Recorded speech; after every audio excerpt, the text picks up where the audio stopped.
ഉല്ലംഘ്യ സിന്ധോ സലിലം സലീലം യശോകവന്യം ജനകാത്മജായ ആദായ തേനൈവ ദദാഹലങ്കം നമാമിതം പ്രാഞ്ജലിരഞ്ജനേയം.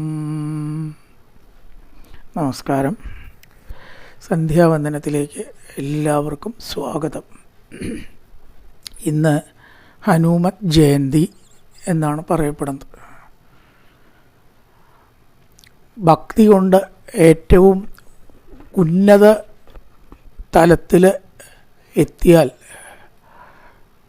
അവന് ഈശ്വരനായി തന്നെ മാറാൻ കഴിയും എന്നതിൻ്റെ ഒരു തെളിവാണ് ശ്രീ ഹനുമാൻ. സത്യത്തിൽ അദ്ദേഹം കിംപുരുഷ വർഗത്തിൽപ്പെട്ട അല്ലെങ്കിൽ ആ പ്രദേശത്തുള്ള ഒരു വാനരനാണ്. മനുഷ്യനിൽ നിന്നും ഒരുപടി താഴെ എന്ന് വേണമെങ്കിൽ പറയാം. മനുഷ്യൻ്റെ അത്ര പോലും ഇല്ല ഒരു വാനരൻ. അപ്പം അത്തരത്തിലുള്ളതായ ഹനുമാൻജി നമ്മുടെ ആരാധ്യമൂർത്തിയായി മാറിയിരിക്കുന്നു. ഹനുമാനെ ആരാധിച്ചിട്ട് പലവിധ ഫലങ്ങളും ഉയർച്ചയും ഉണ്ടായിട്ടുള്ള എത്രയോ അനുഭവസ്ഥരുണ്ട്. അപ്പം എങ്ങനെയാണ് ഇത് സംഭവിക്കുന്നത്? മനുഷ്യന് താഴെ ഉള്ളവർ ഈശ്വര തുല്യമായിട്ട് ഉയരുക വേറെയും ഉദാഹരണം ചരിത്രത്തിലുണ്ട്. ജഡായു പക്ഷിയായി ഭക്തിയുടെ ഉന്നത ഭാവത്തിലെത്തി ഹനുമാൻ. അതുപോലെ തന്നെ ജാമ്പവാൻ പക്ഷി ആവട്ടെ, മൃഗമാവട്ടെ, ശബരി മുതലായിട്ട് താഴ്ന്നവരാവട്ടെ, ഭക്തി കൊണ്ടും ഉപാസന കൊണ്ടും ഉയർന്ന് ഈശ്വര തുല്യരായി തീരുന്നു എന്നതിൻ്റെ ഉദാഹരണമാണ് ശ്രീ ഹനുമാൻ.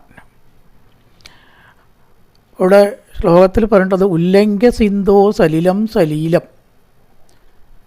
അപഹരിക്കപ്പെട്ടതായ തൻ്റെ പത്നിയെ, രാവണനാൽ അപഹരിക്കപ്പെട്ടതായിട്ടുള്ള സീതാദേവിയെ വീണ്ടെടുക്കാനായിക്കൊണ്ട് സീതാദേവി അവിടെ ഉണ്ട് എന്ന് കണ്ടുവന്നു.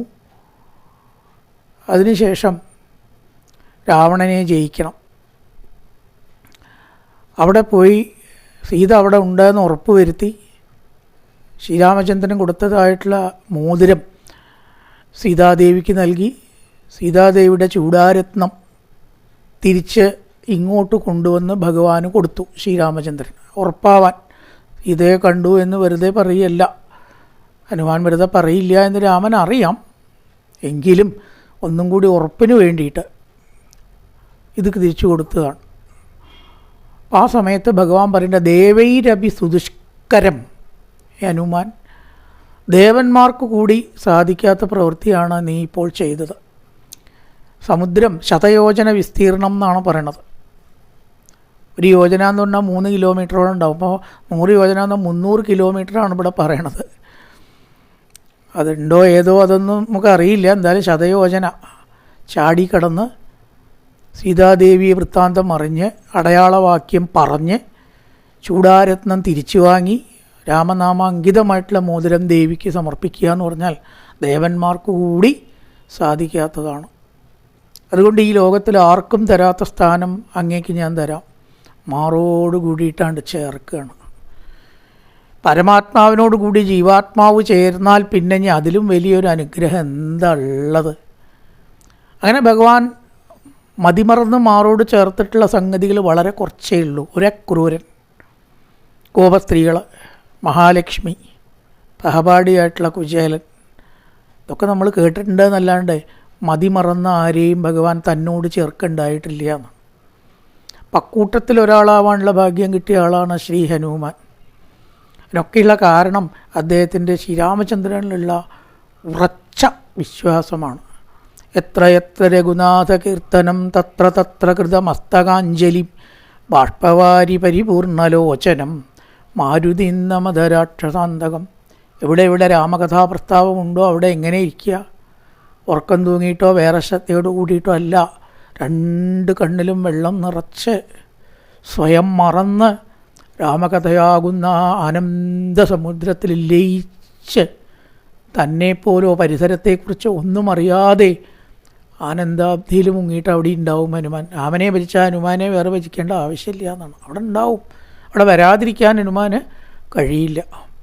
ആ ഹനുമത് ഉപാസന സർവശക്തിയും നമുക്ക് നൽകുന്നതാണ്. ഒരനുഭവം പറഞ്ഞു കേട്ടിട്ടുണ്ട്.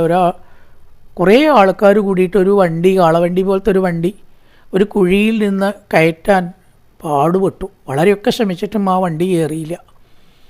ഉടനെ ഒരു സാധാരണ ഒരു ജോലി ചെയ്യുന്ന ഒരു പണിക്കാരൻ, കൂലിക്കാരനെ പോലെ ഒരാൾ ഇങ്ങോട്ട് മാറിയേക്കൻ, ഞാനൊന്ന് നോക്കാം. അദ്ദേഹം എന്തൊക്കെയോ കണ്ണടച്ച് ജപിച്ചു. ഒരു ഉന്തിയപ്പോൾ ഈ വണ്ടി ആ കുഴിയിൽ നിന്ന് അങ്ങോട്ട് പോകുന്നു, കയറി. അപ്പം അവർക്ക് അത്ഭുതമായി. 10-12 ആൾ കൂടിയിട്ട് സാധിക്കാത്ത കാര്യം എങ്ങനെയേ തനിക്ക് സാധിച്ചത്? അദ്ദേഹം പറഞ്ഞു, എല്ലാവരോടും പറയാറൊന്നുമില്ല, എന്നാലും ഞാൻ നിങ്ങളോട് പറയാം, ഞാൻ ഹനുമാനെ ഉപാസിക്കുന്ന ഭക്തനാണ്. എന്ത് വേണമെങ്കിലും നമ്മൾ മനസ്സിൽ വിചാരിച്ചാൽ സാധിക്കുന്ന ആ ഹനുമാനെക്കുറിച്ച് പ്രാർത്ഥനയും മന്ത്രവും ഞാൻ വശത്താക്കിയിട്ടുണ്ട്. അതാണ് ഇത്രയും ഭാരമുള്ള വണ്ടി കുഴിയിൽ നിന്ന് കയറ്റാൻ എനിക്ക് സാധിച്ചത്. ഒരു കഥയൊന്നുമല്ല, ഒരുപടി ജീവിതാനുഭവങ്ങളുണ്ട് ഹനുമാനിൽ വിശ്വസിച്ചിട്ട് അവരുടെ കാര്യം നടന്നത്, വിഷമം തീർന്നത്. ഹനുമാൻ ക്ഷേത്രത്തിൽ മോഷ്ടിക്കാൻ കയറിയ കള്ളനുണ്ടായ അനുഭവം, ഇങ്ങനെ പറഞ്ഞാൽ അത് ഒരുപാട് പറയാനുണ്ട്, ഒരുപാട് അനുഭവമുണ്ട്. അതുകൊണ്ട് ഹനുമാനോട് മാത്രം നമ്മുടെ കളി പറ്റില്ല. അത്രയധികം ശക്തി ഉള്ള ഒരു ഉപാസനയാണ് ഹനുമാൻ്റെ. അപ്പം അതുകൊണ്ട് നമ്മളെന്ത് ചെയ്യുക? 2 ശ്ലോകമെങ്കിലും ചെയ്യുക. ആഞ്ജനേയ വിദ്മഹേ വായുപുത്രായ ധീമഹി തന്നോ ഹനുമാൻ പ്രചോദയാത്. ഏറ്റവും പ്രധാനം ഹനുമാനെ സംബന്ധിച്ച് ഹനുമാൻ ചാലീസ എന്ന് പറയുന്ന ഹിന്ദിയിൽ വരുന്ന 40 ശ്ലോകമാണ്. ദിവസവും ഈ ഹനുമാൻ ചാലീസ നമ്മൾ ചൊല്ലിയാൽ വിഷമാവട്ടെ, ദാരിദ്ര്യമാവട്ടെ, രോഗമാവട്ടെ, കലഹമാവട്ടെ, നമ്മളെന്തെല്ലാം വേണ്ടാന്ന് വിചാരിച്ചോ അതൊന്നും ഉണ്ടാവില്ല. എന്തൊക്കെ വേണം വിചാരിച്ചോ അതൊക്കെ വന്ന് സംഭവിക്കുകയും ചെയ്യും. ഹനുമാൻ ചാലീസ. അപ്പം അതുകൊണ്ട് ഹനുമാൻ ചാലീസ എല്ലാദിക്കലും കിട്ടും. അത് വിഷമമൊന്നുമില്ലാത്ത ചെറിയൊരു പുസ്തകമാണ് ഹനുമാൻ ചാലീസ. ഈ ദിവസമെങ്കിലും ചെയ്യില്ല. അല്ലെങ്കിൽ ചൊവ്വാഴ്ചയാണ് ഹനുമാന് പ്രധാനപ്പെട്ട ദിവസം എന്ന് പറയുന്നു. അന്ന് ചെല്ലുക. ചിലരുടെ അഭിപ്രായത്തിൽ വെള്ളിയാഴ്ച എന്നുണ്ട് കേട്ടോ, അതൊന്നും വിഷയമല്ല. ഏതെങ്കിലും ഒരു ദിവസം ഹനുമാന് വേണ്ടി നീക്കി വയ്ക്കുക. എല്ലാവർക്കും 7 ദിവസം ഉണ്ടല്ലോ. അന്ന് ഹനുമാൻ ചാലീസ ചൊല്ലി ഹനുമാനെ ഭജിച്ചാൽ സർവ്വ ഉപദ്രവങ്ങളും വിഷമങ്ങളും അപകടങ്ങളും അകന്നു പോവും. സർവ്വ അഭീഷ്ടങ്ങളും നമുക്ക് സാധിക്കുകയും ചെയ്യും. ആ ഉത്തമ ഭക്തിയുടെ ലക്ഷണം ആയിട്ട് വിളങ്ങുന്ന എന്നെന്നും ചരിത്രത്തിൽ മോക്ഷം വേണമെന്ന് ചോദിച്ചപ്പം കൂടി ഹനുമാൻ പറഞ്ഞു, എനിക്ക് എന്തിനാ ഭഗവാനെ മോക്ഷം? അങ്ങായിട്ട് ഒന്ന് ചേർന്നാൽ അങ്ങയുടെ സൗന്ദര്യം ആസ്വദിക്കാൻ കഴിയില്ല അല്ലേ? മധുരപലഹാരമായിട്ട് മാറിയാൽ അതിൻ്റെ മധുരം നമുക്ക് അനുഭവിക്കാൻ പറ്റുമോ? അതുകൊണ്ട് മോക്ഷം അങ്ങനെ വെച്ചോളൂ, എനിക്കത് വേണ്ട. രാമകഥ ഉള്ളിടത്തോളം കാലം ഈ ശരീരത്തിൽ രാമകഥാ പ്രസ്താവം കേട്ടിട്ടും പറഞ്ഞിട്ടും കണ്ടിട്ടും ചൊല്ലിയിട്ടും പറഞ്ഞിട്ടും കാലം കഴിച്ചു കൂട്ടാനൊരു അനുഗ്രഹം എനിക്ക് തന്നാൽ മതി എന്നാണ്. മോക്ഷം പോലും വേണ്ടാത്ത ഉത്തമ ഭക്തൻ്റെ ലക്ഷണം. മോക്ഷം വേണോ വെച്ചാൽ വേണ്ട പറയും. ആ കൂട്ടത്തിൽപ്പെട്ട ബാൽക്കണിയിലിരിക്കാറില്ലേ ചില ആൾക്കാരൊക്കെ? ഏറ്റവും ഉയർന്ന സീറ്റാണല്ലോ ബാൽക്കണീൻ്റെ. അതേ ഉയരത്തിലിരിക്കുന്ന ഭക്തിയുടെ ആ തലത്തിലെത്തിയിട്ടുള്ള ഭക്തനാണ് ഹനുമാൻ അർത്ഥം. രാവണവധം കഴിഞ്ഞ് സീതയോട് ഭഗവാൻ പറയുന്നുണ്ട്, ഇവൻ ആത്മജ്ഞാനത്തിന് അർഹനാണ് സീതയെ, അതുകൊണ്ട് നമ്മുടെ തത്വം ഇവൻ ഉപദേശിച്ചു കൊടുക്കണം. അതാണ് രാമഹൃദയം എന്ന് പറയുന്ന രാമായണത്തിലെ ആദ്യത്തെ ആ ഭാഗം പരമപ്രധാനമായിട്ട് രാമായണത്തിൽ നമ്മൾ കണക്കാക്കപ്പെടുന്നു. എന്തായാലും ആഴ്ചയിൽ ഒരു ദിവസമെങ്കിലും ഹനുമാൻ ചാലീസ പറ്റുമെങ്കിൽ എന്നും ചെല്ലിയാൽ നന്നായി. 2-3 മിനിറ്റേ ഉള്ളൂ. ഹനുമാൻ ചാലീസ ചെല്ലണത് നല്ലതാണ്. അത് ചൊല്ലിയിട്ട് ഹനുമാൻ്റെ അനുഗ്രഹം നേടാനും നമ്മുടെ ഉപാസനയെ പൂർണ്ണമാക്കാനും എല്ലാവരും ക്ഷമിക്കുക. ഹനുമാനെ പറ്റി പറയുകയാണെങ്കിൽ ഇതൊന്നും അല്ല കേട്ടോ, ഇനി ഒരുപാട് പറയണ്ട. നമുക്ക് 6-7 മിനിറ്റാണ് ഇപ്പോൾ ഇതിൽ നമ്മൾ ആദ്യം മുതലേ പാലിച്ച് പോരുന്നത്. ഹനുമാൻ്റെ ദൂതൻ എന്നുള്ള നിലയ്ക്ക് ഉത്തമ ദൂതനായിട്ടുള്ള ലക്ഷണം അതാണ് ഇവിടെ പറയണത്. ഉല്ലംഘ്യ സിന്ധോ സലിലം സലീലം.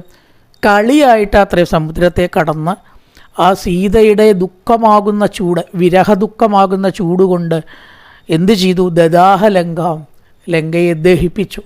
ഉത്തമനായിരിക്കുന്ന ദൂതൻ സ്വാമി പറഞ്ഞതിൽ ഒരു പടി അധികം ചെയ്യണം. മധ്യമൻ പറഞ്ഞത് ചെയ്യുന്നവൻ, അധമനോ പറഞ്ഞതും ചെയ്യാൻ സാധിക്കാത്തവൻ. അപ്പം താൻ ഉത്തമനായിട്ടുള്ള ദൂതനാണ് എന്നുള്ളതുകൊണ്ട് ലങ്ക ചുട്ടുപൊട്ടിച്ച് രാവണന് നല്ലൊരു താക്കീത് കൊടുത്തു. സജ്ജനങ്ങളോട് കളിച്ചാൽ രാവണ ഇതായിരിക്കും ഫലം എന്ന് താക്കീത് കൊടുത്ത് ലങ്ക ചുട്ടുപൊട്ടിച്ച് സീതാദേവിയുടെ ദുഃഖമാകുന്ന അഗ്നി കൊണ്ട് ലങ്കയെ ഭസ്മമാക്കി പോന്ന ഹനുമാനെ 2 കൈയും കൂപ്പി സ്തുതിക്കുന്നു എന്നാണ് ശ്ലോകത്തിൻ്റെ അർത്ഥം. ഉല്ലംഘ്യ സിന്ധോ സലിലം സലീലം യശോകവന്യം ജനകാത്മജായാം ആദായ തേനൈവ ദദാഹ ലങ്കാം നമാമിതം പ്രാഞ്ജലിരാഞ്ജനേയം. നല്ലൊരു സന്ധ്യ എല്ലാവർക്കും ആശംസിച്ചുകൊണ്ട് നിർത്തുന്നു. നമസ്കാരം.